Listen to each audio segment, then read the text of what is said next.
Honestly, I don't think you should be watching this video or pretty much a lot of social media in general, because what I found is that with content, they're not really incentivized to help you or give you the most value for your time. They're mostly just incentivized to do something to take your attention or do something to like influence your behavior so that they can make more money or improve their status or whatever the case is. Basically, what I found is that it's a very important skill to develop to discern who's actually here or find like the resources that are actually here to help you and give you the most value for your time. Because again, a lot of the content or just things in general, things that people create to get your attention or whatever, again, it's not incentivized to give you the truth. It's not incentivized to really help you. They just want to get your money. They just want to get your attention. And you have to be more aware of this. There will be times where I try to watch content because, I click on a YouTube video, it has like an interesting thing and I'm like, oh yeah, I'm going to learn something new. And it seems interesting. It seems like a novel thing. But when you actually think about it, it's like, this is going to have no significant impact on my life. Like, sure, I learned something like cool and unique or whatever, but this doesn't actually do anything for me. And I think especially like if you're trying to learn, like if specifically your intention is not just like to be entertained, like, cause trying to be entertained is one thing.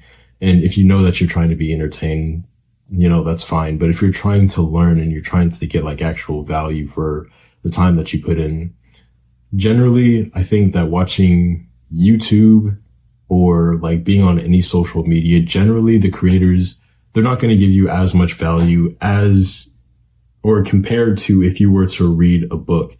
Now, it's not just that books are better than content, because that's something that I used to like generalize and think. But honestly, a lot of books out there, they're kind of just BS.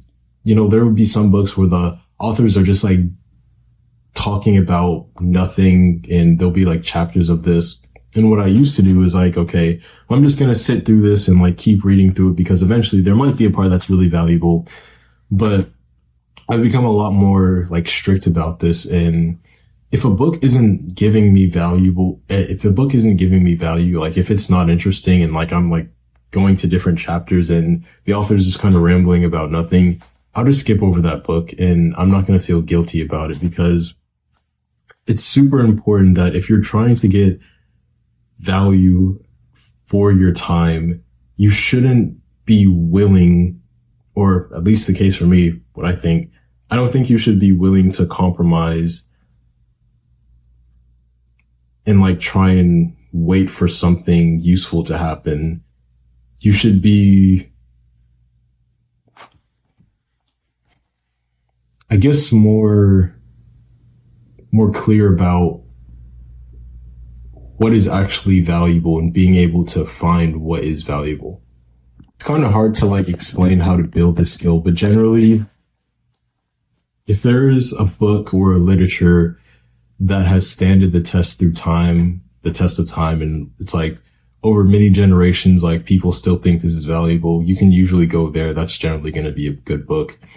As far as like newer books, there's a lot of like newer books that are still really valuable, but I'd say that generally if it hasn't stood the test of time, it's a lower chance of it being really valuable, because it just hasn't like gone through the test of time. So like it's kind of hard to discern that. But generally books that are really old but people still really think it's valuable, that's a pretty good place to look.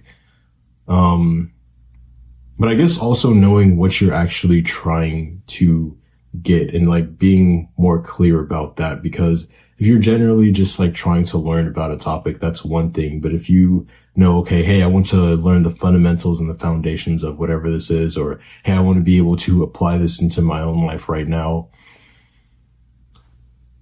you've just got to find, I guess this video is really just about spend your time or know what you're actually looking for, and then spend your time trying to get the best for the time that you're putting in. Because again, time is a scarce resource. You only have so much of it and you're never going to get it back. You can do things to like increase the amount of time that you have by like doing longevity things and like increasing your lifespan, but that's another thing. But even if you do that, time is like still going to be pretty scarce. So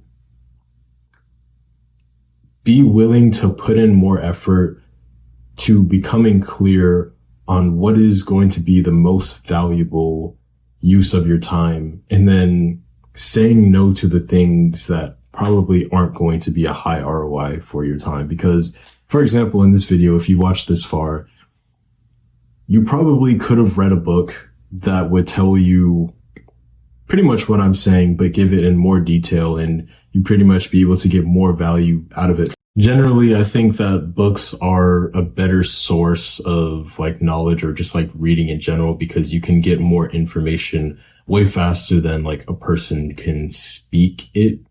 Like, for all the information, like if you were to like create a transcript for this, you could probably read everything that I've said and like get that information a lot faster than if, get all that information, like do that a lot faster rather than just like listening to it, because it's just a lot slower. The main thing is know the result that you're trying to go after. If you're trying to be entertained, okay, that's one thing. You should probably go for the thing that will get you the most entertainment value for the time that you have. And if you're trying to be educated, go to the source that has the highest probability of giving you the best impact for like the amount of time that you're putting in. Because again, you can spend like 100 hours trying to learn a topic and like, watching like content and whatever, and you may be able to learn a lot about it. But if you just like read one book and say you spend 10 hours instead of 100 hours doing it, you'll be able to learn a lot more, a lot faster. And generally, I just think it's a better way to go. So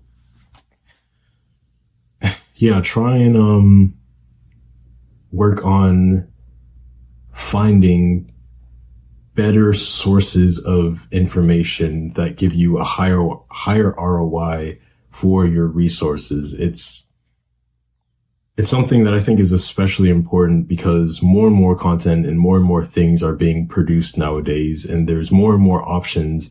You have to be able to discern and choose which option is the best. And, it's a skill that's going to be very valuable because, there's a lot of slop out there, and